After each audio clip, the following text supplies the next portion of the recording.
నమస్సభాభ్యః సభాపతిభ్యశ్చ వో నమః.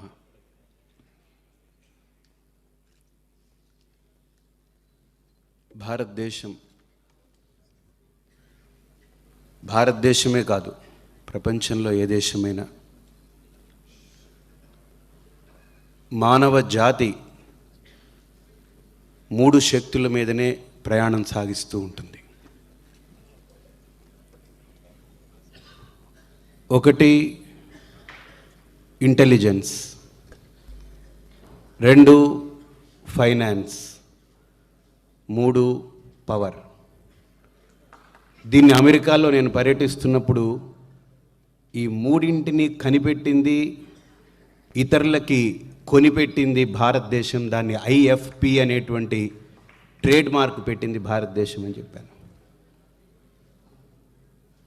ఇంటెలిజెన్స్ లేకపోతే మనిషిగా బ్రతకలేడు. ఫైనాన్స్ లేకపోతే సమాజానికి మనుగడ లేదు. పవర్ అనేది లేకపోతే సమాజం యొక్క అభ్యున్నతి, దాని యొక్క మనుగడ ఒక అడుగు కూడా ముందుకు వేయలేదు. ఈ మూడింటికి మూల కారణం మన భారతీయ సంస్కృతిలో సరస్వతిగా, లక్ష్మిగా, పార్వతిగా ఒక అద్భుతమైనటువంటి కల్పన మన పూర్వీకులందరూ సంభావన చేసి పెట్టారు. ఎంత అద్భుతమైనటువంటి కల్పన అనంటే వాళ్ళ భర్తల్ని కూడా అద్భుతంగా, అందంగా మనకు చూపెట్టారు. బ్రహ్మగారు సృష్టి చేశారు అని అన్నారు. బ్రహ్మగారు సృష్టి చేయాలనంటే ఆయన చేతిలో ఏం లేదు, ఆవిడ యొక్క శక్తితోటే సృష్టి జరుగుతుంది. కాబట్టి సరస్వతిని ఆయనకి ఇచ్చి పెళ్లి చేశారు. మహావిష్ణు అన్నిటినీ స్థితి చేస్తున్నారని అన్నారు. మహావిష్ణు ఏదైనా స్థితి చెయ్యాలి అని అంటే ఆయన చేతిలో లేదు, ఆయన భార్య దగ్గర ఉంది, లక్ష్మీదేవి దగ్గర. పరమేశ్వరుడు శక్తికారకుడు అని అన్నారు. ఆయన కూడా ఏం చేయడు, నిమిత్త మాత్రంగా ఉంటాడనేదే మనకు తెలుస్తుంది. కళ్ళు మూసుకుని కూర్చొని ఉంటాడు. ఆయన భార్య పార్వతిగా పెట్టారు అక్కడ శక్తిగా. కాబట్టి ఒక సరస్వతిగా, ఒక లక్ష్మిగా, ఒక పార్వతిగా ఒక అద్భుతమైనటువంటి రూపకల్పన మన ఋషులు మనకు అందించినటువంటి గొప్ప వాంగ్మయం అది. ఈరోజు ఈ సభ మీద మనం చూస్తే ఒక విభాగంలో లక్ష్మి, ఇంకో విభాగంలో పార్వతి కలిపి సరస్వతికి ఈ కుంభాభిషేకం చేసినట్లుగా అనిపిస్తుంది. సహజంగా లలితా సహస్రనామంలో ఒక మాట ఉంది, సచామర రమావాణి సవ్యదక్షిణ సేవిత అని. అంటే ఆ మహా త్రిపుర సుందరి లలితకు ఒక పక్క సరస్వతి, ఇంకొక పక్క లక్ష్మీదేవి నిలబడి అమ్మవారికి వింజామరం వీస్తున్నట్లుగా చెప్పబడితే, ఈరోజు ఈ సభా వేదిక మీద ఒక పక్క పార్వతి, అంటే మీ అందరికీ తెలుసు పవర్ హోల్డర్స్, అటువైపు కుడివైపు నుంచో ఉన్నటువంటి వాళ్ళు. అలాగనే ఫైనాన్షియల్గా ఈరోజు సమాజంలో ఒక మంచి రంగంలో నడుస్తున్నటువంటి వ్యక్తులు, వీళ్ళందరూ కలిపి ఒక సరస్వతిని ఆరాధించుకుంటున్నారు. నన్ను ఒక ఆయన అడిగారు, స్వామి జ్ఞానానికి ఏమిటండి గొప్పతనం ఒక్కసారి చెప్పరా అని. నేను ఒక చిన్న ఉపమానం చెప్పాను. 2 రెళ్ళు ఎంత అని అడిగాను. 4 అన్నాడు. నువ్వు ఎవరికైనా 2 రెళ్ళు 4 అని నేర్పావనుకో, నీకు 4 రూపాయలు ఏమైనా మైనస్ అవుతుందా అని అడిగాను. అవ్వదండి అన్నాడు. అదే నీ జేబులో 4 రూపాయలు ఉందనుకో, అది ఎవరికైనా ఇస్తే నీకేమవుతుందన్నాను, మైనస్ అవుతుందన్నాడు. డబ్బు ఎప్పటికైనా మైనస్సే, జ్ఞానం ఎప్పటికైనా బోనస్సే. డబ్బు ఇస్తే పుచ్చుకున్నవాడికి బోనస్సు, నీకు మైనస్. కానీ జ్ఞానం ఇస్తే ఇచ్చినవాడికి బోనస్సు, పుచ్చుకున్నవాడికి బోనస్సే ఇప్పుడు. కాబట్టి జ్ఞానానికి తరుగుదల లేదు. అది లేదు కాబట్టే ఇందాక చంద్రశేఖరరావు అన్నట్టు మంచికి వ్యాప్తి తక్కువ, చెడుకి వ్యాప్తి ఎక్కువ అన్నట్టు 88 సంవత్సరాల తర్వాత ఈ మంచికి వ్యాప్తి వచ్చింది. ఇదే వ్యాప్తి 20 ఏళ్ల క్రితం ఎందుకు రాలేకపోయింది? ఇదే వ్యాప్తి 30 ఏళ్ల క్రితం ఎందుకు రాలేకపోయింది? అయినా మన భారతదేశంలో ఒక దౌర్భాగ్యం ఏంటంటే, వివేకానంద స్వామిని ఈరోజు గొప్పవాడిగా మనం అనుకుంటున్నాం. ఆయన ఉన్నప్పుడు మాత్రం ఆయన ఎవరు అంతగా పట్టించుకోలేదు. అది దౌర్భాగ్యం. ఒక షిరిడి సాయిబాబాని ఈరోజు చాలా గొప్ప దేవుడిగా మనం చూస్తున్నాం. ఉన్నప్పుడు రాళ్లతో కొట్టాం. భోజనం పెట్టలేదు. ఎవరికైనా ఒక కృష్ణునైనా సరే ఈరోజు మనం దేవుణ్ణి చేశాం, రాముణ్ణి దేవుణ్ణి చేశాం. అలాగే ఈరోజు కనీసం మనం కళ్ళు తెరుచుకున్నాం. ఇలాంటి మహనీయుల్ని ఈ వేదిక మీద కూర్చోబెట్టుకుని దైవస్వరూపంగా మనం ఆరాధించుకోగలుగుతున్నాం. పోయిన తర్వాత మనం దేవుణ్ణి చేయడం కంటే బ్రతికుండగా దేవుడిగా గుర్తించగలిగితేనే మనలో కూడా దైవత్వం అనేది వికసిస్తుంది.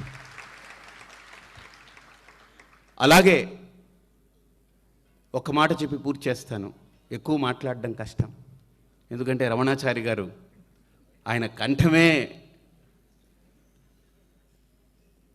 విశేషణంగా ఉంటుంది. ఈరోజు ఇంత మంచి సభకి శర్మ ఒక మాట చెప్పాడు, స్వామి మీరు రావాలి అని.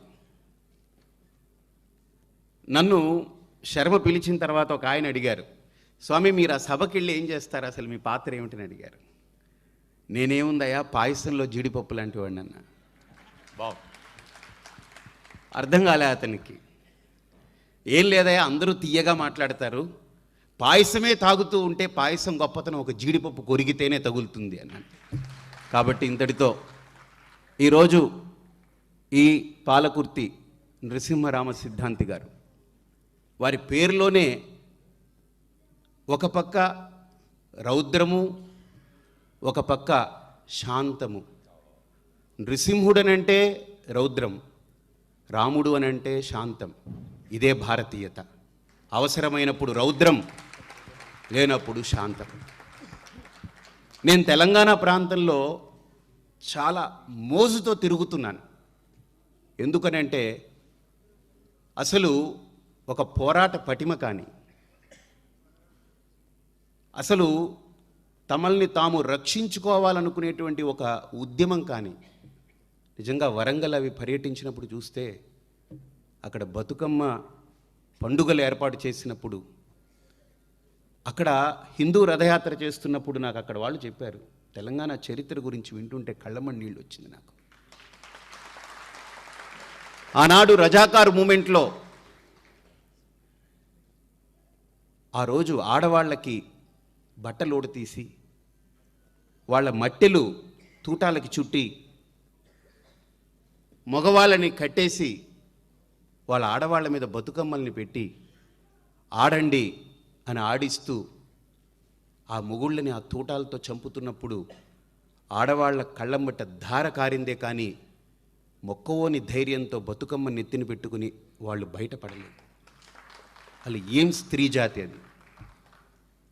అలాగే కరీంనగరం తిరిగాను. నిజామాబాద్ వెళ్తే అక్కడ బాసర, భద్రాచలం వెళితే రాముడు, రాజరాజేశ్వర స్వామి, వేములవాడ. నిజంగా తెలంగాణ ప్రాంతంలో నేను తిరుగుతున్నప్పుడు నాకు మనస్ఫూర్తిగా అనిపించిన అంశమే మీ ముందు పెడుతున్నాను. నేనేం అతిశయోక్తి మాట్లాడట్లేదు, మాట్లాడవలసిన అవసరం నాకు లేదు. ప్రతి ఒక్కరిలో ఒక ఆత్మీయత, ఒక మమకారం, ప్రతి ప్రాంతంలో నాకు అభిమానం కలుగుతూనే ఉంది. కానీ ప్రత్యేకించి తెలంగాణలో తిరుగుతున్నప్పుడు ఏదో వాళ్ళకున్నది ఊడ్చిపెట్టాలనేటువంటి ఆలోచనే తప్ప దోచుకోవాలనే ఆలోచన ఎక్కడ కనపడలేదండి నాకు. ఇక్కడ చాలా అద్భుతమైనటువంటి ప్రాంతం ఇది. నాకు కానీ కేసీఆర్ గారు కానీ ఇటువంటి వాళ్ళు ఎవరైనా కొంత చోటిస్తే చిన్న ఆశ్రమం నిర్మించుకుని హాయిగా ఉండిపోవచ్చు. మాకు ఆశ్రమాలు పెద్ద శ్రమలే. కానీ అలాగే ఇందాక మన అరవిందరావు గారు చెప్పారు, దానికి చంద్రశేఖరరావు గారు సమాధానం ఇచ్చారు. అయినా ఒక చిన్న అంశం దాంట్లో, రావణుడికి వారసులు ఎప్పుడు ఉంటారు, ఎప్పటి వరకు ఉంటారనంటే రాముడి వారసులు పటిష్టంగా ఉన్నంత వరకు.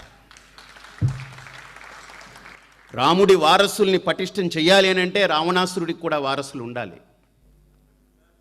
అలాగనే కృష్ణుడికి వారసులు పటిష్టంగా ఉండాలంటే నరకాసురుని పూజించే వారసులు కూడా కొంతమంది ఉండాలి. అమ్మవారిని సరిగ్గా ఆరాధించేటువంటి భక్తులు పూర్తిగా పటిష్టమైన స్థాయిలో ఉండాలని అంటే మహిషాసురుడు కూడా మాకు దేవుడు అనుకునేటువంటి జాతి కొంతో ఇంతో మిగిలి ఉండాలి. అది ఉంటేనే అమ్మవారి యొక్క గొప్పతనం. రావణాసురుడిని గుర్తుంచుకున్నప్పుడల్లా రాముడే గుర్తుకొస్తాడు. లంకలో ఎవరిని అడిగినా మొన్న ఆ మధ్య ట్రైన్లో వెళ్తుంటే ఒక ఆయన ఒక జోక్ చెప్పాడు. లంకలో ఎవరిని అడిగినా మొదట రాముడు గుర్తుకొచ్చేవారట వాళ్ళకి. ఏమిటి రాముడు ఎందుకు గుర్తుకొస్తున్నాడు, రాముడు ఎందుకు గుర్తుకొస్తున్నాడు అని అంటే, వాళ్ళ నాయకుడట రావణాసురుడు, ఆయన పోవడానికి ఒక ఏడాది నుంచి రామనామమే చేస్తూ వచ్చాడట. ఎవరిని పిలిచినా రాముడు ఎక్కడున్నాడో చూడండి, ఎవరిని పంపించిన రాముడి పని చూడండి, ఎవరిని అడిగినా రాముడు రాముడు రాముడు రాముడు. ఏడాది పాటు రావణాసురుడు రాముణ్ణి స్మరించాడు కాబట్టి, నాయకుడే రాముడిని అంత స్మరించాడు కాబట్టి చిరస్మరణీయుడైపోయి రాముడు ఇప్పటికీ లంకలో రాముడే నామం వినబడుతుంది. కాబట్టి నిజంగా ఈరోజు కొన్ని వర్గాలు ఉన్నాయి. అరవిందరావు గారు చెప్పిన దాంట్లో అసత్యం లేదు, ఉంది. వాటిని టీవీ మాధ్యమాలు అశాస్త్రీయమైనటువంటి వాటిని, అసత్యమైనటువంటి వాటిని ప్రచారం చేయడంలో చొరవ చూపకూడదు. వారి బాధ అదే వెళ్ళబుచ్చారు వారు. ఒక టీవీ అనేటువంటిది ఒక ప్రమాణంగా భావించగలిగేటువంటిది, ఒక వార్తాపత్రిక కానీ ఒక టీవీ మాధ్యమం కానీ ఒక ప్రమాణంగా భావించగలిగేటువంటి వెపన్ అది. దాంట్లో ఏది శాస్త్రీయత, ఏది అధ్యయనము, ఏది ఒక సమదర్శనం ఉందో దాన్ని ప్రచారం చేయడం అనేటువంటిది ప్రధాన అంశంగా తీసుకోవాలి. కాబట్టి తప్పకుండా ఇటువంటి అంశాల పట్ల వాళ్ళు కూడా విజ్ఞతతో మన్నిస్తారని, ఈ కార్యక్రమంలో నేను రావడానికి ప్రధానంగా ఈ దర్శనం నవమ వార్షికోత్సవం దర్శనానికి ఇది ఒక నిదర్శనం కావాలని, ఇది ప్రతి ఒక్కరికి ఆదర్శం కావాలని మనస్ఫూర్తిగా కోరుతూ స్వస్తి. స్వామివారికి ఆత్మీయతని, అభిమానాన్ని పరిపూర్ణంగా గ్రహించినటువంటి వారు కాబట్టి శ్రీపీఠాధిపతి అయినటువంటి వారికి వారి శ్రీపీఠాన్ని తెలంగాణలో ఎక్కడైనా ఏర్పరచుకోవడానికి ఒక అవకాశం ఇస్తారేమో అని ఒక వాక్యంగా వారు అనడమే తరువాయి అనుగ్రహించినటువంటి రీతిలో ఈనాటి ముఖ్య అతిథిగా విచ్చేసినటువంటి పెద్దలు శ్రీ చంద్రశేఖరరావు గారు తప్పకుండా తెలంగాణలో శ్రీపీఠం ఏర్పరచుకోవడానికి కావలసినటువంటి సౌకర్యాన్ని కలిగిస్తాము, వసతి కలిగిస్తాము, తప్పకుండా ఫెసిలిటేట్ చేస్తామని చెప్పని వారు తమ హృదయ వైశాల్యాన్ని చాటుకున్నందుకు సభాముఖంగా మనమందరం కూడా ముక్త కంఠంతో అభినందనలు తెలపాల్సినటువంటి అంశంగా భావిద్దాం. వారిని ఆ సర్వేశ్వరుడు సప్తగిరీశుడు అనుగ్రహించాల్సిందిగా మనవి